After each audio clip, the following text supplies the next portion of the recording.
excellent result পশ্চিমবঙ্গে। আর নিজে feel করেছি যে না ইজি তো নয় ব্যাপারটা। Exactly. You made a milestone, you made a record at 99 in accounts. ভীষণ ভালো লাগে যে অ্যাকচুয়ালি এই 1 নম্বরটা যদি না আসে তো আরো ভালো লাগে। And semester 4 out of 40. তো অনেক খোঁজার পরে তোমার চ্যানেলটা পেয়েছিলাম। এবার আমার এখনো মনে আছে আমি ফার্স্ট তোমার চ্যানেলে অ্যাকাউন্টস এর স্ট্র্যাটেজি ভিডিওটাই দেখেছিলাম। এটা একটা ভালো স্ট্র্যাটেজি, মানে তুমি যেভাবে বলেছিলে A to Z আমি অ্যাকাউন্টস এর সেম স্ট্র্যাটেজি মেইনটেইন করে সিকোয়েন্স ওয়াইজ এক্সামের পুরো পরীক্ষা দিয়েছি, যে ঘড়ি নিয়ে যেতে হবে আর পেন্সিল নিয়ে বসতে হবে, কোয়েশ্চেন পেপার শুরু হলেই একদম পেন্সিল দিয়ে দাগিয়ে দিতে হবে। তখন মানে আমার তোমার কথাগুলো মনে পড়ছিল যে টাইমের আগে শেষ হয়ে যাবে এটা। তারপরে আমি ভেবেছিলাম যে প্রত্যেকটা স্ট্র্যাটেজি ভিডিও আমার চাই, আমি ওই জন্য তোমার সাথে কন্ট্যাক্ট করেছিলাম যে না প্রত্যেকটা সাবজেক্টে স্ট্র্যাটেজি ভিডিও দাও প্লিজ প্লিজ। এই কমার্সের ব্যাপারে প্রথমবার তুমি কিভাবে শুনেছিলে? This is all about real. And economy is there, so commerce need, কারণ বিজনেস ছাড়া ইকোনমি দাঁড়াবে না এবং কোনো কান্ট্রি গ্রো করতে পারবে না। And for that commerce also important, and science also important, arts also important, but commerce also important. তারপরে সবাই মানে like science science science Exactly. হবে, মানে সায়েন্স ছাড়া কিচ্ছু হবে না। বেশ কিছু টিচার, আমার নিজের টিচাররাও ইভেন বলেছিল যে এটা ভুল ডিসিশন হচ্ছে। প্রচন্ড মানে প্রেশারাইজ ছিলাম আমি, না যে একটা ইচ্ছা থাকে যে না যেটা মনে হয়েছে যদি ভুল করার হয় নিজের সিদ্ধান্ত নিয়ে ভুল Good. করবো। Respect. Hi Sneha, a very congratulations to you for your excellent result in HS 2026 and also excellent result in commerce. Thank you so much.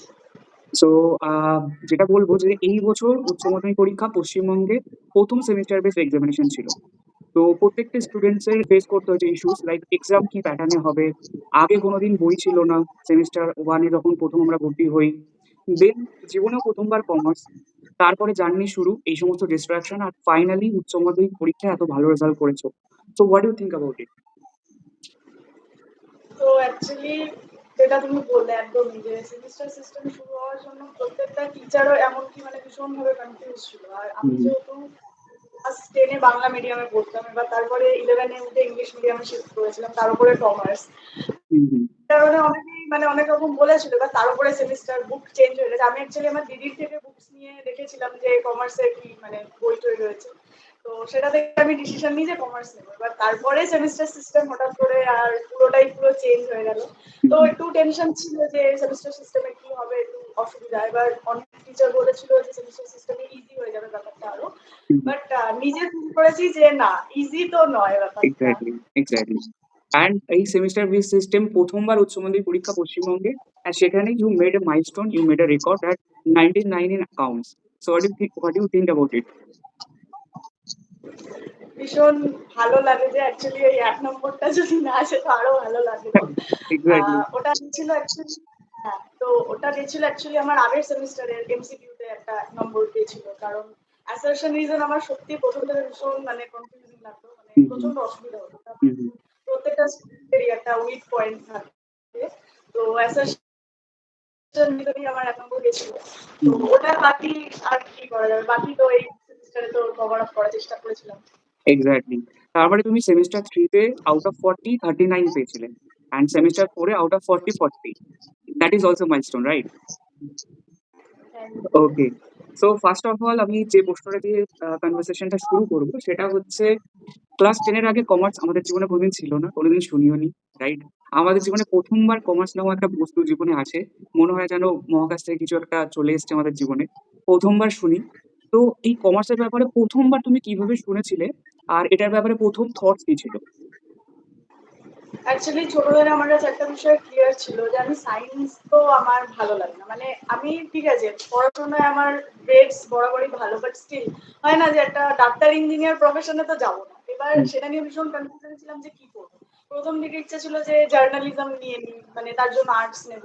এবার তারপরে আমার দিদি যেহেতু কমার্সের স্টুডেন্ট, তো ও বলেছিল যে কমার্স নিয়ে দেখতে পারিস। তো আমি বললাম যে কমার্সে কি কি মানে পড়তে হয়, আমি কারণ কোনো আইডিয়া ছিল না আমার কাছে। তো ও আমাকে বলছিল যে এই সাবজেক্ট রয়েছে, এইভাবে পড়তে হয়, এই সিলেবাস রয়েছে। তো আমি বলেছিলাম যে ওকে ঠিক আছে, তাহলে তুই তোর বইগুলো দিস, আমি একটু দেখি। ওকে। তো আমার আফটার 10th আমি বইগুলো নিয়েছিলাম। এবার তারপর আমি জাস্ট কন্টেন্টস গুলো দেখি যে কি কি রয়েছে না রয়েছে, আর সেটা দেখি যে কি প্রফেশনে আমি যেতে পারবো, কারণ এই সাবজেক্ট প্রফেশনে যাওয়া যায়। তো সেখান থেকে দেখার পর একটা ইন্টারেস্ট গ্রো করে যে না ওকে একটা ভালো একটা ইন্টারেস্টিং ব্যাপার, কারণ সায়েন্সের যে ব্যাপারগুলো সেগুলো মোটামুটি সবটাই ইমাজিনারি, যে এটা ইমাজিন করে নাও, ওটা ইমাজিন করে নাও। But commerce is all about real, ঠিক আছে? এক্স্যাক্টলি। তো সেটা পুরো রিয়েল লাইফের সাথে কানেকশন রয়েছে, তো সেটা ভীষণ ইন্টারেস্টিং লেগেছিল, তো তার জন্যই আর কি। Exactly, good point. কমার্সের জন্য যেটা প্র্যাকটিক্যাল, তুমি যে কথাটা বললে, যে চারিদিকে আমরা যখনই আমরা টাকা রাখতে যাই ব্যাংকে, ব্যাংক দেখছি। So bank is all about financial institution. So ওখানে টাকা পয়সার লেনদেন হচ্ছে। অ্যান্ড প্রত্যেকটা মুহূর্তে হিসাব রাখা হচ্ছে, এবং ব্যাংকের জন্য হিসাব রাখাটা মোস্ট ইম্পর্টেন্ট থিং। কারণ ৳১ এদিক ওদিক হওয়া মানে সেখানে সবকিছুই গড়বড় হয়ে যাবে। তো finance and commerce and accounting এর মোস্ট ইম্পর্টেন্ট ফিল্ড যদি বলি, financial field, like banking institution, insurance company and all. তো এই জিনিসটা গুড পয়েন্ট যে কমার্সের ইম্পর্টেন্স আমরা বাস্তব জীবনে প্রতি মুহূর্তে দেখতে পাই। এবার ব্যাপারটা হ্যাঁ, যে যতক্ষণ পর্যন্ত কমার্স না নিই, এই ইম্পর্টেন্স গুলো অ্যাকচুয়ালি আমরা রিয়ালাইজ করতে পারি না। তার আগে পর্যন্ত কেউ বলে না যে এটা অ্যাকচুয়ালি কমার্সের জন্য হচ্ছে, রাইট? তো আমরা যখন জীবনে প্রথমবার কমার্স নিই, তখন বুঝতে পারি আচ্ছা, কমার্স ছাড়া তো দুনিয়ায় চলবে না। And economy is there, so commerce need. কারণ বিজনেস ছাড়া ইকোনমি দাঁড়াবে না, এবং কোনো কান্ট্রি গ্রো করতে পারবে না। And for that commerce also important. And science also important, arts also important, but commerce also important. তো তুমি যখন এই বিষয়ে বলতে চাই, ওয়েস্ট বেঙ্গলে এখনো লোক কমার্সের ব্যাপারে খুব কমই জানে। মানে খুবই কম, মানে খুবই কমই জানে। এবং যারা নেয় কোথাও না কোথাও মিসগাইড অ্যান্ড মিসলিড টাইপের হয়, যে এটা নিয়ে কিছু হবে না, ওটা নিয়ে কিছু হবে না। তো তুমি যখন কমার্স নিয়ে শুরু করেছিলে বা কমার্স নেওয়ার কথা ভেবেছো, এমন কি কোনো নেগেটিভ থটস বা এমন কেউ কিছু, মানে নাম নিয়ে বলবো না, বাট যেটা ইন জেনারেল আমাদের সার্কামস্টেন্স আমাকেও শুনতে হয় এখনো, রাইট? তো এরকম কি কোনো নেগেটিভ কমেন্টস তুমি বলবে যেটা তুমি সোসাইটি থেকে শুনেছো? প্রচুর প্রচুর, মানে মাধ্যমিকে আমার 95% এসেছিল। ওকে। এবার তারপরে সবাই মানে like science science science exactly. হবে, মানে সায়েন্স ছাড়া কিচ্ছু হবে না। এবার যখন কমার্স নিই, বেশ কিছু টিচার, আমার নিজের টিচাররাও ইভেন বলেছিল যে তুই সায়েন্স কেন, এক্স্যাক্টলি। একটা ভুল ডিসিশন হতে পারে, ওকে। ক্যারিয়ারের ব্যাপার রয়েছে। এক্স্যাক্টলি। তো এটা নিয়ে প্রচন্ড মানে প্রেশারাইজ ছিলাম আমি ওই টাইমটা, প্রচন্ড মানে হেক্টিক ছিল আর কি। হুম। ইভেন আমার নিজের ফেভারিট টিচার অব্দি বলেছিল। বাট হয় না যে একটা ইচ্ছা থাকে যে না, যেটা এক্স্যাক্টলি। মনে হয়েছে যদি ভুল করার হয় নিজের সিদ্ধান্ত নিয়ে ভুল গুড। করবো, রেসপেক্ট। কথা নিয়ে ভুল করবো না। ওকে। আর আমার একজন স্কুল টিচার ছিল, তার মেনশন করতেই হবে, মানে আমার হিস্ট্রি টিচার ছিলেন উনি অ্যাকচুয়ালি। উনি যখন শুনেছিলেন ব্যাপারটা যে আমি কমার্স নিতে চাই, তো উনি প্রচন্ড সাপোর্ট করেছিলেন, বলছিলেন যে না, তোর যা ডিসিশন তুই সেটাতে স্টিক করে থাক, কারোর কথা শুনতে হবে না। So, exactly. তারপরেই আর কি নেওয়া। এক্স্যাক্টলি। সো তোমার কথা থেকে একটা গুড মেসেজ এলো, যেটা আমিও লাইফে রিয়ালাইজ করেছি, এবং আমিও প্রত্যেক মুহূর্তে স্টুডেন্টদেরকে এটাই বলি, যে তোমার যেটা ভালো লাগে বা তোমার ইন ফিউচার, কারণ ভবিষ্যতে কি কাজ করবে এটা তোমার ডিসিশন, এবং ভবিষ্যতের লাইফটা তোমার, রাইট? তো দেখা গেল আমাকে ৳1,০০,০০,০০০ কেউ দিয়ে দিল, কিন্তু আমি এমন একটা কাজের সাথে যুক্ত রয়েছি সেটা হয়তো আমার লাইফে ভালোই লাগে না। তো লাইফটা একটা বোরিং হয়ে যাবে, রাইট? অ্যান্ড প্রথম ইম্পর্টেন্স অফ মানি তো আছেই আমাদের জীবনে। বাট একটা টাইমের পরে, লাইক আফটার 40, যদি আমি কথা বলি, তখন কিন্তু মানির থেকে জব স্যাটিসফ্যাকশনটা বেশি ইম্পর্টেন্ট, রাইট? আর জব স্যাটিসফ্যাকশন সেখানেই আসবে যেটা আমার প্রিয় জবটা আমি বেছে নিয়েছি, রাইট? আমার প্রিয় প্রফেশনটাকে বেছে নিয়েছি। লাইক আমি গান করতে পছন্দ করি, তো ভবিষ্যতে আমি গান করতে চাই, লাইক দ্যাট। সো মানি আমাদের ইম্পর্টেন্ট। তো লাইফে এটা ভাবতে হবে যে আমার কোথা থেকে গুড ক্যারিয়ার বিল্ড করে এবং আর্ন করতে পারবো। কিন্তু তার সাথে সাথে এটাও ভাবতে হবে যে আমাদের ভবিষ্যতের লাইফটা কাটানোর জন্য এমন একটা প্রফেশন চুজ করবো যেটা আমার জন্য ভালো লাগে। এবং যে টিচাররা অ্যাকচুয়ালি তোমাকে গাইড করেছে, যে তোমার যেটা ডিসিশন সেটা সম্মান দিয়েছে, তাদেরকেও আমি রেসপেক্ট দিই, যে এক্স্যাক্টলি এটাই ডিসিশন হওয়া উচিত বা এইভাবেই স্টুডেন্টদেরকে গাইড করা উচিত, যেটা আমার মনে হয় যে সবকিছুর ইম্পর্টেন্স রয়েছে। তো সবার আগে বুঝতে হবে তার কোনটা ভালো লাগে, এবং তার অপরচুনিটি তাকে দেখাতে হবে। নর্মালি প্রবলেমসটা কি হয়, যে আমরা যে জিনিসটার ব্যাপারে জানি না, কোথাও না কোথাও মনে হয় যেন এটা নিয়ে কিছু হবে না। তো ইন জেনারেল ওয়েস্ট বেঙ্গলের লোক কমার্স কম নেয় বা কমার্সের ব্যাপারে খুব কমই জানে। সেই জন্য লোক এটাতে অতটা অ্যাওয়ার নয় বা লোকে গাইড করতে পারে না। বাট আমরা চেষ্টা করবো কমার্সটাকে ওয়েস্ট বেঙ্গল লোকের কাছে পৌঁছে দিতে, কমার্সের ইম্পর্টেন্স পৌঁছে দিতে, এবং যার ভালো লাগে তারা যেন এই প্রফেশনে আসতে পারে। মানে মিসগাইডের জন্য যেন তার ড্রিমটাকে ছেড়ে না দিতে হয়। যেটা তুমি করেছো, সেই ড্রিমটাকে ফুলফিল করছো আর কি। এটা তো বোঝা যাচ্ছে যে তোমার রেজাল্ট দেখে you love commerce, you love accounts. তো কমার্স নিলে অ্যান্ড রেজাল্টের মধ্যে প্রমাণ হয়ে গেল যে অ্যাকাউন্টসে তুমি 99 পেয়েছো। তো দ্যাট মিনস শুধু যে মুখস্থ বিদ্যা, শুধু যে পড়ে গেছি রাত দিন তাই ভালো রেজাল্ট হয়েছে তা নয়। যদি you don't love in any subject, সেই সাবজেক্টে এত ভালো রেজাল্ট করা সম্ভব নয়। আর 99 আউট অফ 100 এটা ভালোবাসাটার জন্য হয়। তো what do you think about the accounts and commerce? What is your love factor? Actually কমার্সের মধ্যে অ্যাকাউন্টসটা ভীষণ ইন্টারেস্টিং সাবজেক্ট। আর আমার শুরু থেকে একটা বিষয় ক্লিয়ার ছিল যে কনসেপ্ট ক্লিয়ার রাখতে হবে একদম, হুম। প্রত্যেকটা মানে চ্যাপ্টার ইচ এন্ড এভরিথিং। 11-এ অতটা ইন্টারেস্টিং আমার অ্যাকাউন্টস সত্যি কথা বলতে অতটা ইন্টারেস্টিং লাগেনি, বাট 12-এ ওটা প্রচন্ড ইন্টারেস্টিং লাগে, ওকে। স্পেশালি যখন পার্টনারশিপ স্টার্ট হলো। আর আমার স্পেশালি পার্সোনাল ফেভারিট হচ্ছে শেয়ারের চ্যাপ্টার, মানে আমার এক্স্যাক্টলি। প্রচন্ডই ভালো লাগতো। মাই অলসো। এবার শেয়ারের প্রচন্ড, হ্যাঁ মানে সিরিয়াসলি মানে প্রচন্ডই ভালো লাগতো, মানে প্রত্যেকটা আমি লিটারালি মানে সিবিএসসি আমাদের নিজেদের বোর্ড হুম, হুম। প্রত্যেকটা বইয়ের শেয়ারের চ্যাপ্টারের অঙ্কগুলো প্রত্যেকটা সব একদম ক্লিয়ার, একদম মানে প্রচন্ডই ভালো লাগতো আমার একদম। এক্স্যাক্টলি। তো শেয়ারের চ্যাপ্টারটা হচ্ছে এমন একটা ইন্টারেস্টিং চ্যাপ্টার, যারা ভালো লাগে তো বেস্ট লাগে। আর যাদের ভালো লাগে না তো হ্যাঁ, মাথা উপর দিয়ে যায়। হ্যাঁ একদম। এক্স্যাক্টলি। তো ফাইনালি তোমাকে একটা কথা বলবো যে তুমি 10 এর পর কমার্স নিয়েছো। তো before taking commerce and after taking commerce, what is the difference about your school life? Before taking commerce তো বিভিন্ন ফাইন্যান্সিয়াল দিকগুলো তো বুঝতাম না সত্যি কথা। আর আমাদের দেশের জন্য ইকোনমি যে কতটা ইম্পর্টেন্ট রোল একটা, আর স্পেশালি যে হয় না যে একটা নলেজ থাকে সবার যে ডাক্তার ইঞ্জিনিয়ার হচ্ছে সমাজের একটা পিলার, ওরা হুম, ছাড়া সমাজ চলতে পারে না, হুম, দেশ হুম। চলতে পারে না। তারপরে রিয়েলাইজ হলো যে না, ওরাও কমার্সের আন্ডারে আসতেই হবে ওদেরকে আনফর্চুনেটলি। হ্যাঁ, স্কেল তো আপ করতে সায়েন্স, গেলে অবশ্যই নিড করতে হবে। হ্যাঁ হ্যাঁ একদম, মানে যে কোনো স্ট্রিমে যাও তুমি কমার্সের কাছে আসতেই হবে। তো এক্স্যাক্টলি তাই। সেটা একটা যে কতটা ইম্পর্টেন্ট সেটা আর কি। আর ইভেন আমি পার্সোনালি যখনই আমার কোনো চ্যাপ্টার প্রচন্ড ভালো লেগে যায় বা একটা কোনো মানে কিছু আমি জানলাম সেটা খুব ভালো লেগে যায়, আমি ইভেন আমার বাবা মাকে শেয়ার করে ওদেরকে বলি যে এই ব্যাপারগুলো হয়, ওরাও তখন মানে আর কি বলে যে আচ্ছা এত কিছু রয়েছে কমার্স, মানে হয় যেটা সাধারণ ওরকম। মাই মম অলসো টোল্ড দ্যাট কি তুই কমার্স নিয়েছিস, and I proud for that that commerce নেওয়ার পরে ইকোনমিক্স এর ব্যাপারে, ইনভেস্টমেন্ট ব্যাপারে, স্পেসিফিকলি সেভিংস এর ব্যাপারে, যে যা আর্নিং হয় সেটা কিভাবে গ্রো করতে হয়, কিভাবে সেভিংস করতে হয়, সেটা কোথাও না কোথাও my mom and dad knows from me, right? আমার থেকে অনেক কিছু জেনেছে, এবং তারা যখন এটা বলে যে তুই কমার্স নিয়েছিস বলেই এটা জানতে পারছি, এবং আমাদের ফ্যামিলিতে ফাইন্যান্সিয়ালি স্টেবিলিটিটা আরো বেটার হচ্ছে। তো এটাই হচ্ছে বেটার আমাদের বেনিফিট, রাইট? তো আমরা যেটা শিখেছি, we have to spread to our family, our friends and society also. Not কি আমরা নিয়ে নিয়েছি, আমরা ভালো রেজাল্ট করছি, দ্যাট ইজ নট। তো আমাদেরকেও উচিত আমাদের রেসপন্সিবিলিটির সাথে আমাদের প্রফেশনটাকে রেসপেক্ট দিয়ে সমাজের কাছে পৌঁছে দেওয়া এবং তাদেরকেও হেল্প করা কোথাও না কোথাও। তো তোমার, তুমি আমাকে বলেছিলে যে তোমার স্কুলে প্রথমবার কমার্সে কেউ ফার্স্ট হয়েছে, রাইট? কমার্সে হাইয়েস্ট, সায়েন্স আর্টস কমার্সের মধ্যে commerce is the highest, this is the first time in your school. তো স্কুলের ফ্রেন্ডস, স্কুলের টিচার্স, তাদের রিয়াকশন কি, তারা তোমায় কি বলছে? স্কুলে অ্যাকচুয়ালি প্রচন্ড শক ছিল সত্যি কথা বলতে, কারণ আমি 11-এ জয়েন করেছি। এবার সত্যি কথা হলে যে আউটসাইডার একটা ফিল হয় প্রথম হুম, প্রথম, হুম। যে চিনি না কাউকে। কারণ আমাদের স্কুল থেকে, আমি যে আগের স্কুলে পড়তাম সেখান থেকে আমি একাই ওই স্কুলে শিফট করেছিলাম, যেহেতু আমার কমার্স ছিল আর প্লাস আমি ইংলিশ মিডিয়ামে জয়েন করি। তো প্রথম প্রচন্ড লেফট আউট ফিল হতো। কিছু টিচার্স ছিল, সব টিচার বলবো না, মানে প্রচন্ড সাপোর্টিভ ছিল কমার্সের টিচাররা, বাট কিছু টিচার্স ছিল যারা একটু মানে প্রথম থেকে লেফট আউট ফিল করাতো। স্পেশালি ওদের যে মানে সায়েন্সের যে টপার ছিল তাকে হুম, হুম। নিয়ে আর কি প্রচন্ড মাতামাতি। ঠিক আচ্ছা। আছে, তো সেটা, তো এবার আমাদের যখন থার্ড সেমিস্টার হয়েছিল তখন যে কমার্স মানে সায়েন্সের যে টপার সে র্যাঙ্ক এনেছিল। তো এবার আমার সেম পার্সেন্টেজ হয়েও আর কি র্যাঙ্কটা আসেনি, কারণ বেস্ট অফ 5 নেওয়া হয়নি, তো সেটা তোমাকে জানিয়েছিলাম আমি।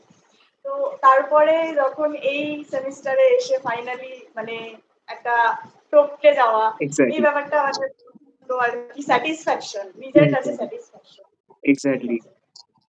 ওটাই হচ্ছে ব্যাপার। তো স্কুলের সবাই হ্যাপি, রাইট? আর তোমার এই ঘটনা থেকে একটা কথা মাথায় আসছে, থ্রি ইডিয়টস এর ওই লাইনটা, যে বন্ধু ফেল করলে কষ্ট হয় ঠিকই, বন্ধু বেশি ভালো রেজাল্ট করে দিলে বেশি কষ্ট হয়। তো তুমি আমার কাছে ক্লাসগুলো অনলাইনে দেখেছিলে এবং স্ট্র্যাটেজি ভিডিও তুমি অনেকবার আমাকে মেসেজ করেছো। মানে এতটা প্রশংসা বোধহয় আমি অন্য কারো থেকেও পাইনি। তোমার থেকে যতটা পেয়েছি, যে স্ট্র্যাটেজি ভিডিও তোমার কতটা হেল্প করেছে, and revision classes. So what do think, যে আমি যেভাবে চেষ্টা করছি, তোমার কি বেনিফিট হয়ে যাবে ভবিষ্যতে কমার্সের স্টুডেন্টদের, ওয়েস্ট বেঙ্গলে কিভাবে হেল্প করবে? অ্যাকচুয়ালি সত্যি কথা বলতে আমার এই ফোর্থ সেমিস্টারে আমি কিভাবে অ্যাটেন্ড করবো কোশ্চেন গুলো, কি প্যাটার্নে করবো, কারণ আমি ইউটিউবে সত্যি কথা বলতে অনেক খুঁজেছিলাম এক্সামের আগে যে কিভাবে মানে সিকোয়েন্স ওয়াইজ কোনটা অ্যাটেন্ড করবে। এবার আমাদের স্কুলের টিচার বা যার কাছে আমি পড়তাম তারা জাস্ট জেনারিক বলে দিয়েছিল যে যেটা তোমাদের মনে হবে যে যেটা তুমি আগে পারছো সেটা আগে করবে, তো এরকম কোনো স্ট্র্যাটেজি বলে দেয়নি। এবার আমি ইউটিউবে যখন প্রথমে সার্চ করি তো বেশিরভাগ সব সিবিএসসি এর জন্য ভিডিও ছিল, তো সেটা আমাদের কোনো কাজে লাগতো না। তো অনেক খোঁজার পরে তোমার চ্যানেলটা পেয়েছিলাম, এবার সেখানে আমি স্ট্র্যাটেজি ভিডিওটা দেখেছিলাম। এবার আমার এখনো মনে আছে আমি ফার্স্ট তোমার চ্যানেলে অ্যাকাউন্টস এর স্ট্র্যাটেজি ভিডিওটাই দেখেছিলাম। তো তো সেটা আমার দেখে আমার মনে হয়েছিল যে না, এটা একটা স্ট্র্যাটেজি হতে পারে। এটা একটা ভালো স্ট্র্যাটেজি। মানে তুমি যেভাবে বলেছিলে A to Z আমি অ্যাকাউন্টস এর সেম স্ট্র্যাটেজি মেইনটেইন করে সিকোয়েন্স ওয়াইজ এক্সামের পুরো পরীক্ষা দিয়েছি। যে ঘড়ি নিয়ে যেতে হবে আর পেন্সিল নিয়ে বসতে হবে। কোয়েশ্চেন পেপার শুরু হলেই একদম পেন্সিল দিয়ে দাগ দিয়ে দিতে হবে। তো সেটাই একদম পুরো মেইনটেইন করেছিলাম। আর মানে আমি ভাবতে পারিনি যে এত লেন্থি পেপার, কারণ সবাই বলেছিল যে অ্যাকাউন্টস এ অনেক ক্যালকুলেশন আছে, তার ক্যালকুলেটর নেই। তো টাইমের মধ্যে শেষ হবে, লেন্থি পেপার এই সেই এসব। তো টাইমের আগে শেষ হয়ে যায় আমার। তখন মানে আমার তোমার কথাগুলো মনে পড়ছিল যে টাইমের আগে শেষ হয়ে যাবে, এটা যদি করো টাইমের আগে শেষ হয়ে যাবে। তো প্রচন্ড হ্যাপি ছিলাম, একটা কনফিডেন্স চলে আসে যে হ্যাঁ ঠিক আছে, যে টাইমের আগে হয়ে গেছে, এবার যদি কিছু মনে হয় যে ভুল আছে তো সেটা ঠিক করা যাবে। তো ইয়া, তারপরে অ্যাকাউন্টস যখন ওরকম ভালো যায়, তারপরে আমি ভেবেছিলাম যে প্রত্যেকটা স্ট্র্যাটেজি ভিডিও আমার চাই। আমি ওই জন্য তোমার সাথে কন্ট্যাক্ট করেছিলাম যে না, প্রত্যেকটা সাবজেক্টে স্ট্র্যাটেজি ভিডিও দাও প্লিজ প্লিজ। তো এক্স্যাক্টলি। সেটাই আর কি, প্রত্যেকটা আমি ফলো করেছিলাম, কস্টিং ট্যাক্সেশন, বিজনেস স্টাডি, প্রত্যেকটা প্রচন্ড। আর এখন তোমার চ্যানেলে যেগুলো তুমি করো মানে ডেইলি যে টেস্ট নেওয়া, উইকলি টেস্ট নেওয়া, সেটা আমি মনে করি প্রচন্ড বেনিফিশিয়াল। কারণ স্পেশালি এখন যখন এমসিকিউ, মানে কারণ সামনে যেটা সেমিস্টার সেটাতে এমসিকিউ করবে, তো সেখানে ডেইলি রিভিশন করা, টেস্ট দেওয়া, মক টেস্ট দেওয়া প্রচন্ড ইম্পর্টেন্ট আর প্রচন্ড বেনিফিটও দেয়। ওকে। সো পশ্চিমবঙ্গে যেটা বললাম যে কমার্স লোকে কম নেয় বা কমার্সের ব্যাপারে কম জানে। So what you think about the commerce future in West Bengal, এবং এটাকে পশ্চিমবঙ্গের লোকের প্রত্যেকটা স্টুডেন্টের কাছে কিভাবে পৌঁছানো যায় যাতে তারা কমার্সের বেনিফিটটা বোঝে এবং একটা অপরচুনিটি হিসেবে তারা দেখে যে হ্যাঁ, কমার্স নিয়েও একটা good career in the world আছে, একটা গ্লোবাল কেরিয়ার তৈরি হতে পারে, not only science, not only arts. তো কমার্সও যে ওয়ার্ল্ডের একটা গ্লোবাল কেরিয়ার হতে পারে, এবং সেটা পশ্চিমবঙ্গের প্রত্যেকটা গ্রামে গ্রামে প্রত্যেকটা জায়গাতে পৌঁছানোর জন্য আমিও চেষ্টা করছি যে প্রত্যেকটা লোকের কাছে অনলাইনে ক্লাস পৌঁছে দেওয়া। কারণ এমন অনেক গ্রামের, প্রত্যন্ত গ্রাম রয়েছে যেখানে হয়তো শুধুমাত্র ইন্টারনেট আছে। তো অ্যাটলিস্ট তারা যেন গুড কোয়ালিটি কারিকুলামটা পায়, গুড কোয়ালিটি ইনফরমেশনটা পায় মোস্ট ইম্পর্টেন্টলি, এবং কমার্স যে পিছিয়ে রয়েছে ওয়েস্ট বেঙ্গলে সেটা যাতে গ্রো করে। তো তুমি কমার্সটাকে পশ্চিমবঙ্গে কিভাবে দেখছো, আর আমার এই প্রচেষ্টা আরো কিভাবে ইমপ্রুভ করা যেতে পারে, তোমার কি মতামত? দেখো, ওয়েস্ট বেঙ্গলের কমার্স পিছিয়ে রয়েছে তার জন্য কোথাও না কোথাও কি আমরা স্টুডেন্টরা, টিচাররাও দায়ী প্রচন্ড ভাবে। কারণ ম্যাক্সিমাম স্টুডেন্ট যারা কমার্স নেয়, তারা এমন একটা অ্যাটিটিউড দেখায় যে আচ্ছা আমরা তো এক্সামের আগে পড়েই হয়ে যাবে, আমাদের একটা 80% চলে আসলেই হলো। আর কিছু টিচার্সরাও আছে মানে যারা কমার্সও পড়ায়, এমন আমি টিচার্স দেখেছি যে তারা ভাবে যে আচ্ছা এটা তো ইজি হয়েছে, তুমি এক্সামের আগে করে এক্স্যাক্টলি। দেবে হয়ে যাবে, জাস্ট কয়েকটা আর কি বলে দেয় যে এই করে যাবে হয়ে যাবে। এই তো অ্যাটিটিউডটা যখন সোসাইটির মানুষের, আমি একটু ইন্টারাপ্ট তখন করছি, ওদের মধ্যে আমি একটা একটু ইন্টারাপ্ট করছি ইজি কথাটা নিয়ে। তো প্রথমে সবাই এটাই ভাবে যে কমার্স পড়তে খুব ইজি, বাট লোকে যখন ফাইনাল অ্যাকাউন্টস অ্যান্ড অল শুরু করে, ডেভেঞ্চারের অঙ্ক শুরু করে, রেশিওর অঙ্ক শুরু করে, মোস্ট ইম্পর্টেন্টলি আমি যদি ট্যাক্সের কথা বলি, তো ট্যাক্সের যখন চ্যাপ্টার গুলো চলে আসে, ক্যাপিটাল গেইন অ্যান্ড অল, তখন লোকে বুঝতে পারে যে এটা তো মিথ ছিল, যে ইজি তো মোটেই নয়, রাইট? তো হ্যাঁ, তো সেই কারণেই আর কি অনেকটা পিছিয়ে রয়েছে। আর সোসাইটির মানুষদের কাছে এটা আরো পিছিয়ে রয়েছে, তার কারণ হচ্ছে কিছু বড় বড় মানে টিচার যারা রেসপেক্ট করি আমরা সবাই, তো তারাও ইভেন সেই ধারণা নিয়ে বসে রয়েছে যে না ঠিক আছে, তেমন কোনো মানে স্কোপ নেই, কোনো সম্মান নেই, এরকম ব্যাপার। ওরা মনে করে যে শুধু ব্যাংকিংটাই একটা রয়েছে, বাস সেটা সায়েন্স নিয়েও হয়ে যায়। হ্যাঁ। তো সেটাকে গ্রো করতে গেলে আমার মনে হয় যে প্রথমত আমাদের নিজেদের স্টুডেন্টদেরকে থাকতে হবে। কারণ আমরা যদি ভালো রেজাল্ট করি আর সেটা যদি হ্যাঁ। সোসাইটি দেখে যে না এক্স্যাক্টলি। থেকে টপার তৈরি হচ্ছে, তো এক্স্যাক্টলি। তখন ওদের মধ্যে একটা ধারণা আসবে যে না ঠিক আছে, কমার্স নিয়ে কিছু হতে পারে।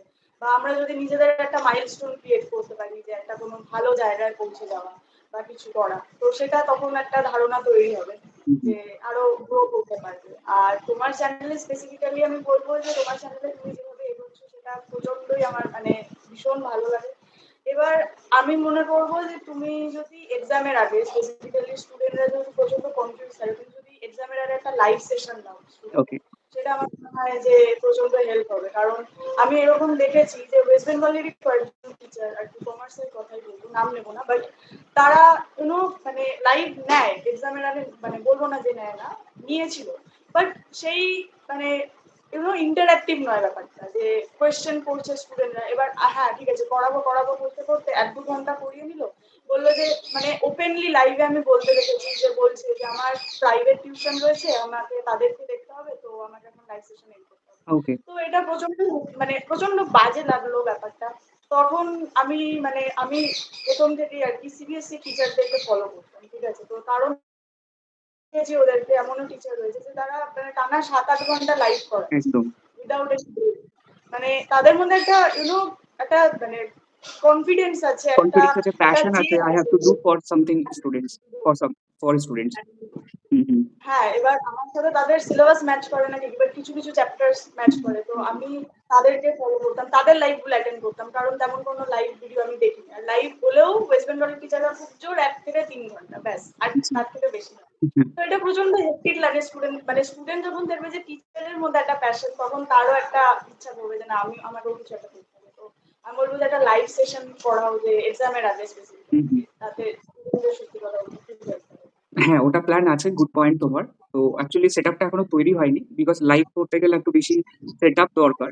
তো সেটা হয়ে গেলেই আমি শুরু করব। Good point. আর তোমাকে জিজ্ঞাসা করব, তো 12 তো কমপ্লিট হলো।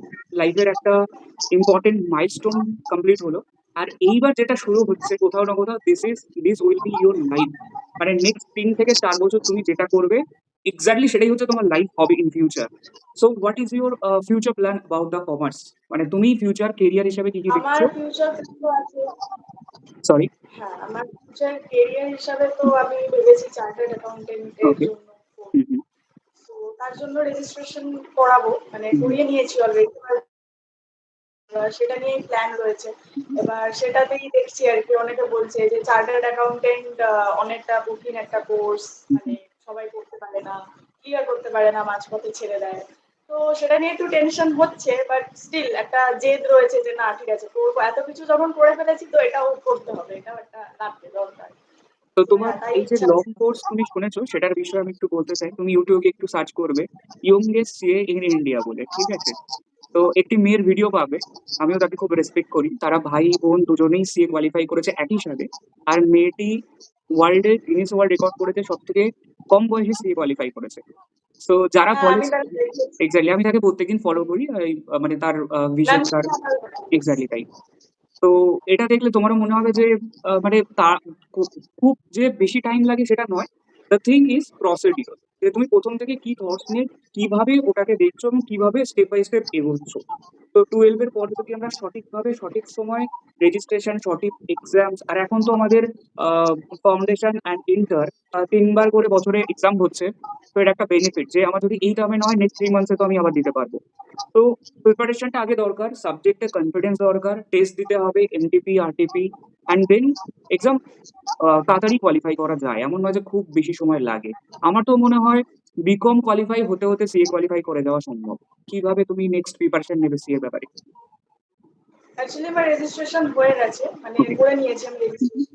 বুকস অর্ডারটা দিয়েছি, ওটা আশা করি 15 থেকে 20 দিনের মধ্যে চলে আসবে, কারণ বুকস অর্ডার আসতে অনেকটা টাইম লাগে, আমি যা শুনেছি। তো এরপরে বই যদি চলে আসে, তো আমি ভেবেছি যে ফাউন্ডেশনটা সেলফ স্টাডি করেই আর কি দেওয়ার চেষ্টা করবো। কারণ ইউটিউবে এনাফ রিসোর্সেস যা দেখলাম আমি, কারণ যারা সিনিয়র্স রয়েছে, যারা পড়ছে অলরেডি বা ক্লিয়ার করে নিয়েছে CA, তারা নিজেরাই বলেছে যে প্রচুর মানে ফাউন্ডেশনটা ক্লিয়ার করে নেওয়ার মতো এনাফ রিসোর্সেস রয়েছে। তো হ্যাঁ। সেটা নিয়ে আমি ভাবছি ফাউন্ডেশনটা ক্লিয়ার করে নিতে পারলে তারপরে ইন্টারমিডিয়েটে তো গিয়ে কিছু না কিছু একটা কোচিং বা টিউশন হ্যাঁ, জয়েন করতে বললো। হবে সেটা। আর তার সাথে বিকমটা করব। এবার বিকম নিয়ে একটু মানে অনেকে বলছে যে বিকম একটা রেসপেক্টেড কলেজ বা একটা কোনো ভালো কলেজ থেকে পড়তে। এবার ভালো কলেজ আমি যদি ক্যালকাটা, মানে আমার বাড়িটা এমন জায়গায় যে আমি যদি ক্যালকাটা ইউনিভার্সিটি যেতে চাই আমার অনেকটা ডিস্টেন্স হয়ে যাবে, হুম, কারণ হুম। ওখানে ডিস্টেন্স যদি আমি কভার করতে যাই আমি বাড়িতে পড়ার টাইম পাবো না। তো অ্যাকচুয়ালি আমি এখন ভাবছি যে বিকমটা জাস্ট চলে আসুক, ডিগ্রিটা চলে আসুক, তার সাথে আমার মেন ফোকাসটা অ্যাকচুয়ালি আমি সিএতে রাখতে চাইছি। আর তাছাড়া আমি বলবো যে সিএটা আমি এমনভাবে পড়তে চাই যাতে বিকম এর জন্য আলাদা করে কোনো টিউশন না লাগে, গুড, মানে না লাগে। গুড। কারণ ওটার সিলেবাস আর এটার সিলেবাস আকাশ পাতাল তফাৎ হলেও, মানে সিএ যদি ক্লিয়ার করে নিতে পারি তাহলে তো বিকম এর তো অবশ্যই পারবো। একদম। তো এখান থেকে তোমাকে দুটো প্রশ্ন করবো। অনেকে 12 এর পরে এটা ভাবে যে বিকম করে কি হবে, বিকম ডিগ্রির কোনো ভ্যালু নেই, লাইক দ্যাট। তো তোমার মতে কি বলে, 12 এর পরে বিকম জয়েন করা উচিত কি উচিত না? তারপর বিকম জয়েন করে নিতে অসুবিধা থাকার কথা নয়, কারণ আমি এমনও দেখেছি যে যারা কলেজ ড্রপ আউট দিয়ে সিএ দিচ্ছে তারাও মানে সিএ ক্লিয়ার করতে পারেনি, ফাউন্ডেশনের কথা বলছি আমি, মানে এরকম। তো এরকমটা নয় যে বিকম করলে সিএ হবে না বা বিকম এর সাথে অন্য কোনো মানে কোর্স করা যায় না। বিকমটা একটা মানে প্ল্যান বি অপশন হিসাবে রাখতে এক্স্যাক্টলি। পারে। কারণ প্ল্যান এ তো ঠিক আছে, তুমি সেটা তো মেন ফোকাস, বাট একটা ব্যাকআপ প্ল্যান অবশ্যই রাখা উচিত আমার মনে হয়। আর তো দ্বিতীয় কথা হচ্ছে সেটা বিকম হচ্ছে এমন একটা ডিগ্রি যেখানে আমার গ্রাজুয়েশন ডিগ্রিটাও হয়ে যাচ্ছে রিলেটেড টু ফাইন্যান্স, আমাদের ফিউচারেও কাজে লাগবে। Will be accountant, will be called accountant after the BCom. তো বিকম এর রিলেটেড একটা জব তো থেকেই যায়, দেন মাস্টার ডিগ্রির একটা অপরচুনিটি থাকে, তখন জব হাইকের একটা ব্যাপার থাকে। আর দ্বিতীয় কথা হচ্ছে প্ল্যান বি, তুমি যেটা বললে সেটার জন্য অবশ্যই তো একটা ডিগ্রি থাকা উচিত। আর দ্বিতীয় কথা মোস্ট ইম্পর্টেন্টলি, আমি যখন বিকম করি আমি দেখেছি প্রথম কথা হচ্ছে কলেজে খুব বেশি যে রেস্ট্রিকশন রয়েছে, তুমি 12 যা পড়াশোনা করেছো তার 20% বিকমে করতে হয় কিনা সন্দেহ রয়েছে। ইন টার্মস অফ কলেজ যাওয়া, ইন টার্মস অফ কলেজ হচ্ছে কি হচ্ছে না, তো most of the day college actually হয় না। খুব কম ডেজ কলেজ যেতে হয় মেজরিটি কলেজেস। কয়েকটা টপ কলেজেস রয়েছে যাদের মানে যেতেই মানে বেশি ইন টার্মস অফ ডেজ বেশি যেতে হয়।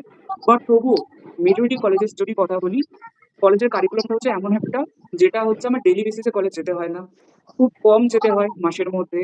যখন এক্সামস হচ্ছে শুধু তখন যেতে হবে, এবং পার ডে মোটামুটি 1 ঘন্টা কি 2 ঘন্টা যদি পড়াশোনা করি বিকমের জন্য, that's enough, more than enough. তো প্রশ্ন হচ্ছে 24 ঘন্টার মধ্যে যদি আমরা মাত্র 2 ঘন্টা বিকমের জন্য রাখছি বা যে কোনো গ্রাজুয়েশন ডিগ্রির জন্য রাখছি, তো বাকি 20 থেকে 22 আওয়ার্স তার মধ্যে আমি ধরে নিচ্ছি 6 ঘন্টা ঘুমানো এবং আদার্স থিং এর জন্য বাদ দিই। তবুও নেট টু নেট আমাদের 10 আওয়ার্স তো পড়েই থাকে। তো 10 আওয়ার্স তো বাড়ি বসে ঘুমিয়ে কোনো কাজ নেই। তো 10 আওয়ার্স আমরা প্রফেশনের জন্য এনাফ, যে কোনো বড় প্রফেশন হোক না কেন 10 hours per day dedication is enough, right? তো বিকম একটা ব্যাকআপ, আমাদের একটা অ্যাকাউন্টেন্ট হচ্ছে, আমাদের একটা গ্রাজুয়েশন ডিগ্রি হচ্ছে। And most importantly BCom degree বা যে কোনো গ্রাজুয়েশন ডিগ্রি না থাকলে আমরা ভবিষ্যতে কোনো গভর্নমেন্ট জব হোক বা অনেক big big opportunities without minimum graduation degree requirement রয়েছে, রাইট? তো সেটার জন্য তো বিকম করা উচিত। তো অনেকে আমাকে জিজ্ঞাসা করে যে স্যার বিকম করবো কি করবো না, লাইক দ্যাট। অ্যান্ড তারপর একটা প্রশ্ন করে স্যার বিকম করবো না বিবিএ করবো। So what you think about that?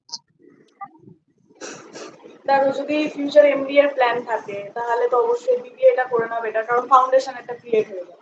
আর যদি এমবিএ করার না প্ল্যান থাকে, মানে বিকম করেও এমবিএ করা যায় না যে তা নয়। এবার অনেকে বিবিএ থেকে স্টার্ট করে, অনেকে বিকম থেকে স্টার্ট করে, এবার সেটা পার্সোনাল প্রেফারেন্সের উপরে যে তুমি এক্স্যাক্টলি। কোন ফিল্ডে ঢুকে যেতে চাও। এবার আমার মনে হয় যে ইউটিউবে থেকে তুমি আগে জেনে নেওয়া উচিত যে কোনটাতে কি হবে, কি এরকম কি রয়েছে, তারপরে সেই অনুযায়ী এগোনো উচিত। কারণ লোকের কথা না শুনে আমার মনে হয় যে রিসোর্স দেখো, তথ্য দেখো, তারপর ইনফরমেশন থেকে যেতে যেতে মনে হচ্ছে যে না ঠিক আছে, এই ফিল্ডে আমি যেতে চাই, তো ওকে। আর আরেকটা প্রশ্ন করবো, তুমি তো এখন অবভিয়াসলি ভাবছো, তোমার এখন লাইফের সেই মোমেন্টটা যখন ভাবতে হবে যে ফিউচারে আমার কি কি কেরিয়ার অপরচুনিটি রয়েছে, আমি কোন দিকে যেতে চাই। একটা তো তুমি সিএ ভাবছো, আদার দ্যান দ্যাট তুমি সিএ ভাবছো, that good. CA is the CA, CS, CMA এগুলোকে আমরা যদি কমার্সের সবচেয়ে হাইস্ট ডিগ্রির কথা ভাবি, হাইস্ট চ্যালেঞ্জিং ডিগ্রির কথা ভাবি। বাট আদার দ্যান যারা কমার্স নিতে চায় বা যারা কমার্স নেবে বলে ভাবছে, তাদের জন্য তোমার সাজেশন কি, বেস্ট কেরিয়ার কি হতে পারে সিম্পলের মধ্যে গুড জব পাওয়ার জন্য? যে আমি নর্মালি কমার্স নেবো, মোটামুটি আমার ফাইন্যান্সিয়ালটা ভালো লাগে, দেন আমি এত বড় ডিগ্রি বা এত পড়াশোনা মিনিমাম 8-9 ঘন্টার পড়াশোনা তো লাগে এই ধরনের ডিগ্রি করার জন্য। হতেই পারে যে কোনো স্টুডেন্ট এত স্টুডিয়াস নয় যে আমি, কারণ প্রত্যেকের এক একটা কোয়ালিটি থাকে, এক একটা উইকনেস থাকে। তো হতে পারে আমি 8-9 ঘন্টা টানা আমি করতে পারবো না, প্লাস ফেলিওরের একটা টেনশন তো রয়েছে, যে আমি টার্ম দিচ্ছি পাস করতে পারছি না, আবার টার্ম দিতে হবে, তো একটা মেন্টাল প্রেশারের ব্যাপার থাকে। তো অনেকে আছে যারা এই লং টার্ম কোর্স বা এই ডিফিকাল্ট কোর্সে যেতে চায় না। তো তাদের জন্য আর কি কি অপশন রয়েছে, তারা কমার্স নিয়ে পড়ে বিকম করার পরে কি করতে পারে? যারা এখন নতুন কমার্স নিচ্ছে তারা যদি মানে স্টুডিয়াস তুমি যেমনটা বললে, তাদের জন্য প্রচুর অপশনস রয়েছে। মানে শুধু যে প্রফেশনাল কোর্স আসতে হবে এমনটা একেবারেই নয়। কারণ কমার্স নিয়ে তুমি যদি স্টুডিয়াস নাও হয়, তুমি ব্যাংকিং, একটা প্রাইভেট ব্যাংকে অ্যাটলিস্ট জব করতেই পারবে। হুম, তার সাথে যে কোনো প্রাইভেট কোম্পানি রয়েছে প্রচুর। হুম, হুম, এবার তোমার যদি মনে হয় যে না আমি কমার্স নিয়ে কমার্সের ফিল্ডের জন্য কিছু করবো, সেটাও করতে পারো। যেমনটা কন্টেন্ট ক্রিয়েশন করা যায় প্রচুর। হুম, তাছাড়া টিউশন রয়েছে, টিচার তুমি হতে চাইলে হতে পারো। কারণ এমন অনেক হয়েছে যে যারা নিজেরা হয়তো অত মানে টপার লেভেল নয়, বাট হুম, স্টিল তারা অ্যাজ এ টিচার প্রচন্ড ভালো। হুম, এটা হয়, অনেকের মধ্যে নেচার থাকে। তারপরে অনেকে হয় যে কমার্সের ফিল্ডে অনেক লাইক জার্নালিজম করে, যে কমার্শিয়াল যে ফাইন্যান্সিয়াল হুম, বিভিন্ন ব্যাকগ্রাউন্ড গুলো থাকে সেগুলো নিয়ে ইন্টারেস্টেড থাকে, খোঁজ খবর রাখে। অনেকে স্টক মার্কেটে ইনভেস্ট করে বা স্টক investment মার্কেটে related careers, okay. Hmm. চলে যায়। And তো can এই be also, ব্যাপারগুলো and can be also accountant, right? কারণ যত কোম্পানি রয়েছে, যত বিজনেস রয়েছে, যত ইন্ডাস্ট্রি রয়েছে, একজন অ্যাকাউন্টেন্ট তো নিড। আর মিনিমাম বিকম বা হ্যাঁ, এমকম থাকলে আর কোনো যদি কিছু নাও করি, তবুও আমাদের জন্য মোটামুটি একটা good amount of salary as a starting যে কোনো কোম্পানি বা যে কোনো জায়গাতে অ্যাজ এ অ্যাকাউন্টেন্ট অফার করেই দেয়, right? With good knowledge the accounts and cost. কারণ যে কোনো প্রফেশনেই যাও না কেন, যে কোনো তুমি সায়েন্স আর্টস কমার্স যাই না কেন, কোনো পার্টিকুলার বিষয়ে যদি আমার নলেজ না থাকে তাহলে চাকরি তো কেউ দেবে না। আর এর সাথে সাথে আমরা যত ডিগ্রিজ বাড়াবো সেটা তো আরো বেনিফিট হবে। হ্যাঁ, আর এখন একটা রয়েছে যেটা যে শুধু তুমি বইয়ের নলেজ রাখলে হবে না, কারণ এখন অনেকের মধ্যে একটা ধারণা হয়ে গেছে যে এআই এসে সব মানে জব চলে যাবে। হ্যাঁ, হ্যাঁ। হ্যাঁ, তো এটা স্টুডেন্টদের মধ্যে রয়েছে যে অ্যাকাউন্টেন্টেরও জব চলে যাবে। তো হুম, এটা হুম, এরকম কোনো ব্যাপার যতদূর আমার মনে হয় যে হবে না, কারণ আমি অনেক মানে এটা নিয়ে আমি যখন শুনেছিলাম আমারও খুব মানে এটা কি বলছে মানে হুম, হুম, চার্টার্ড অ্যাকাউন্টেন্টের জব আর কি রিপ্লেস হয়ে যাবে, এটা এরকম হুম, কোনো ব্যাপার নয় আমি হুম, হুম, দেখলাম। কারণ যারা এই ব্যাপার নিয়ে রিসার্চ করেছে বা যারা জানে টিচার্সরা, তারা আর কি যখন ডিটেল ভিডিও বানিয়েছিল তখন আমি দেখেছিলাম যে এটা এআই অ্যাকচুয়ালি রিপিটিটিভ টাস্কগুলো, এবার অ্যাকাউন্টেন্টের কিছু রিপিটিটিভ জব রয়েছে সেগুলো যেমন এআই রিপ্লেস করে দেবে, এবার সেটা তোমাকে সেই নিয়ে নলেজ আর কি গেইন করতে হবে, শুধু অ্যাকাউন্টেন্সি পড়লে হবে না, তোমাকে এআইটাকে তুমি কিভাবে অ্যাকাউন্টেন্সিতে লাগাবে সেটাও তোমাকে জানতে হবে, তো তোমার exactly, নিজেরও নলেজ বাড়বে আর তোমার নিজের স্কিলও ডেভেলপ হবে। তো যে কোনো ডিগ্রি নিয়ে তুমি একটা ভালো জায়গায় যেতে পারো। এক্স্যাক্টলি। তো গুড পয়েন্ট। আমি সেটা একটু এড করতে চাই যে কমার্স বা অ্যাকাউন্টস এর জবটাকে ভবিষ্যতে এআই রিপ্লেস করতে পারবে কি পারবে না। তো এটা প্রশ্নের উত্তর দিতে গেলে সবার আগে বুঝতে হবে যে অ্যাকাউন্টস আর ফাইন্যান্স রিলেটেড জবটা কি বেসিসে হয়। রিপিটিটিভ কাজ নাকি skill based knowledge based job হয়। তো আমরা অ্যাকাউন্টেন্ট, আমরা ফাইন্যান্স ফিল্ডে কাজ করব। তো we are the decision maker, যে একটা বিজনেস চলতে গেলে কত টাকার দরকার, সেই টাকার সোর্স কি হবে, সেই টাকাটা কোথায় ইনভেস্ট করব, কিভাবে কত সেল করব। তো প্রশ্ন হচ্ছে, এটা হচ্ছে আমাদের নলেজ বেসড, এক্সপিরিয়েন্স বেসড, এবং প্রত্যেকটা অ্যাকাউন্টের প্রত্যেকটা ফাইন্যান্সের ফিল্ডে তোকে আলাদা আলাদা ডিসিশন হতে পারে। তো যখন আমি নলেজ বেসড কিছু ডিসিশন নিচ্ছি, সেটা এআই কোনোদিনই রিপ্লেস করতে পারবে না, কারণ এআই এর মধ্যে ফিলিংস নেই যে এক্স্যাক্টলি আমার কোম্পানির জন্য এই মুহূর্তে কোনটা ইম্পর্টেন্ট। টেকনিক্যালি লজিক্যালি দেখতে গেলে হয়তো থিওরিটিক্যালি মনে হবে যে এই ডিসিশনটা ব্যাড হতে পারে, বাট অ্যাজ এ অ্যাকাউন্টেন্ট ওই সিচুয়েশনে দাঁড়িয়ে as a finance field knowledge experience বেসে সে বলতে পারেন এটাই করা দরকার, এবং ইন ফিউচার দেখা যেতে পারে ওই ডিসিশনের জন্যই কোম্পানিটা গ্রো করছে। তো ক্লিয়ার কাট অ্যান্সার যে ফাইন্যান্স ফিল্ডটাকে তো এআই কোনোভাবেই রিপ্লেস করতে পারবে না। হ্যাঁ, এআই অনেক বেশি ইমপ্রুভ করবে, যেমন আমার পড়ানোর ক্ষেত্রেও কিন্তু এআই অনেক বেশি ইম্প্যাক্ট করছে, অনেক ইমপ্রুভ করছে। এখন আমার থাম্বনেইল বানানোর জন্য, লোগো বানানোর জন্য, এইসবের জন্য আমার সময় লাগে না, জাস্ট 2 সেকেন্ড টাইম লাগে and they made it right. তো ইমপ্রুভ করছে, যেমন নোটস মেকিং। তো নোট অনেক বেশি আগের থেকে বেটার ওয়েতে আমি বানাতে পারছি। তো অনেক বেশি হেল্প করছে, নট লাইক এই টিচিং প্রফেশনটাকে পুরো রিপ্লেস করে দেবে, সেটা কোনোদিনই সম্ভব নয়। কারণ তুমি আমাকে যে অ্যান্সারটা দিচ্ছ, সেটা দুরকম ভাবে আমি অ্যান্সার দিতে পারি, একটা টেকনিক্যাল অ্যান্সার আর একটা হচ্ছে এক্সপিরিয়েন্স বেসড অ্যান্সার। তো সেটা অবভিয়াসলি ফিলিংস না থাকলে কোনোদিন সম্ভব নয়, ওই ওই বিষয়ে ওই নলেজের বিষয়ে ফিলিংস না থাকলে সম্ভব নয়, যেটা এআই কোনোদিন পারবে না, রাইট? একদম একদম। আর আমি মনে করি যে এআই যে বলে যে টিচারদেরকেও রিপ্লেস করে দেবে, সেটা কখনো পসিবল না, কারণ আমি এক্স্যাক্টলি। দেখেছি মানে চ্যাট জিপিটিতে আমি যখনই কোনো সলিউশন আমার মানে কোনো ফিজিক্যাল প্রবলেমের জন্য আমি চ্যাট জিপিটি, পারপ্লেক্সিটি, প্রচুর এআই মানে এরকম হয়েছে যে ইউজ করেছি, প্রচন্ড ভুল দেখায়, ঠিক আছে, কিছু এক্স্যাক্টলি, আর কিছু কনফিউশন বাড়িয়ে দেয় আরো। কোয়েশ্চেন আছে মানে সলিউশন। হ্যাঁ, আরো আরো আরো মানে নিজের উপরে কনফিউশন হয়ে যায় যে আমি যেটা করেছি সেটা কি তাহলে ভুল। তো এক্স্যাক্টলি। সেটাতে তখন তোমাকে কোনো না কোনো টিচারের হেল্প নিতেই হবে, কারণ এআই ওরকম ভাবে সব অ্যান্সার দিতে পারবে এরকমটা একেবারেই নয়, এটা একটা ভুল এক্স্যাক্টলি। ধারণা। তো এআই আমাদেরকে এফিশিয়েন্ট বানাতে পারে, বাট রিপ্লেস কোনোদিন করতে পারবে না, রাইট? সো ফাইনালি তোমার সাথে অনেক কথা বললাম, অনেক এক্সপিরিয়েন্স শেয়ার হলো তোমার ব্যাপারে, তোমার ফিউচার ব্যাপারে জানলাম। আশা করি যারা কমার্স নিতে চায়, কমার্স নেবে পশ্চিমবঙ্গে, যারা ভবিষ্যতে কমার্সের ব্যাপারে ভাববে, এই ভিডিওটা তারা যদি একবার দেখে তাদের অনেক অনেক হেল্প হবে, রাইট? তো ফাইনালি তুমি লাস্ট পুরো ওয়েস্ট বেঙ্গলকে কি বলতে চাও তোমার এই সাকসেসের জন্য, অ্যাকাউন্টসে 99 এন্ড ফিউচার যারা কমার্স নেবে তাদের জন্য, ইন শর্ট? ইন শর্ট আমি সবাইকে বলতে চাই যারা যারা নিতে চাইছো ভাবছো যে নেব, তাদেরকে আমি বলবো যে একদম কারোর কথা শুনবে না, নিজের কথাটা শুনবে। একদম। ঠিক আছে, তো দেখে নাও যে তুমি কোন প্রফেশনে যেতে চাও সেটা আর ইম্পর্টেন্ট। তো সেটার জন্য যে সাবজেক্টটা মনে হচ্ছে সেখানে যদি কমার্স মনে হয় যে তোমাকে হেল্প করবে, তো নো ডাউট তুমি এখানে যাও। তোমার যদি মনে হয় যে আমার ফাইন্যান্সের দিকে ইন্টারেস্ট রয়েছে, তোমার বিজনেসের দিকে ইন্টারেস্ট রয়েছে, বা তুমি ফিউচারে কোনো বিজনেস স্টার্ট করতে চাও, তো নো ডাউট কমার্সে তোমার ফাউন্ডেশন স্ট্রং হয়ে যাবে। তুমি যে কোনো মানে বড় বড় বিজনেসম্যানকেও যদি দেখো, তাদের মানে নিজেদের এক্সপিরিয়েন্স মানে তারা যখন শেয়ার করে বলবে যে যদি কমার্স নিয়ে থাকে তারা, তাদেরকে প্রচন্ড হেল্প করেছে সেটা। তো এক্স্যাক্টলি। একদম fun। আর যদি আমি আমার পার্সোনাল কথা থেকে বলি তাহলে বলবো যে এই যে সেমিস্টার সিস্টেম হয়ে গেছে ওয়েস্ট বেঙ্গলে, তো সেখানে অনেকে বলবে মানে অনেক টিচাররা বলবে যে এমসিকিউ বলে থিওরি আছে, অনেক ইজি ব্যাপারটা, কিন্তু সেটা একেবারেই নয়। কারণ এমসিকিউতেও প্রচন্ড নিউমেরিক্যাল সলভ করতে হয়, কারণ আমাদের সময় যে থার্ড সেমিস্টার আমি যখন দিয়েছিলাম বোর্ডসে, অ্যাকাউন্টেন্সিতে প্রচন্ড নিউমেরিক্যাল ছিল এক্স্যাক্টলি। এমসিকিউতে, বড় বড় আর বড় বড় লেন্থি আর পেপার। দ্বিতীয় কথা হচ্ছে, নর্মাল এমসিকিউ যদি হতো উইদাউট মানে উইথ ক্যালকুলেটর, তাহলে বলতাম খুব ইজি হয়ে গেছে, but now there is no calculator. So it should be মানে মানে স্কিল থাকতে হবে, ক্যালকুলেশন, অ্যান্ড মোস্ট ইম্পর্টেন্টলি মানে এমসিকিউ যেমন ভালো তেমন খারাপ। এমসিকিউ রাইট হলে রাইট, মানে বন্ধু থেকে শুনে অ্যান্সার দিলাম, রাইট হলে রাইট, বাট ভুল হলে পুরো একটা নাম্বার পুরো চলে যাবে, সেটা রিকভার করার কোনো জায়গাই নেই। আর এখানে 40 নাম্বারের মধ্যে এক একটা নাম্বার এক একটা পার্সেন্টেজ ম্যাটার করছে, যে আমি কত পার্সেন্ট রেজাল্ট করছি, রাইট? তো ডেসক্রিপটিভে কিছু লিখে আসলে তবু নাম্বার আসার চান্সেস থাকে, বাট এমসিকিউ 50-50, আইদার রাইট অথবা রং। আর রাইট বা রং এটা হবে পুরোটাই তোমার নলেজের উপরে। দেখা গেল 40 নাম্বারস এর মধ্যে 25 কি 20 তুমি হয়তো বন্ধু থেকে শুনে লিখলে, বা তুমি হয়তো ভাবছো এমসিকিউ ও আমি লাস্ট আগের দিন স্যারের সাজেশন পড়ে নেবো, আমার হয়ে যাবে। সেটা হবে, পাসিং মার্কস উঠে যাবে ইজিলি, 20-25 মার্কস উঠে যাবে ইজিলি, বাট নেক্সট 10-15 মার্কস এটা মেহনত আর স্টাডি ছাড়া কোনোদিন সম্ভব, রাইট? একদম একদম।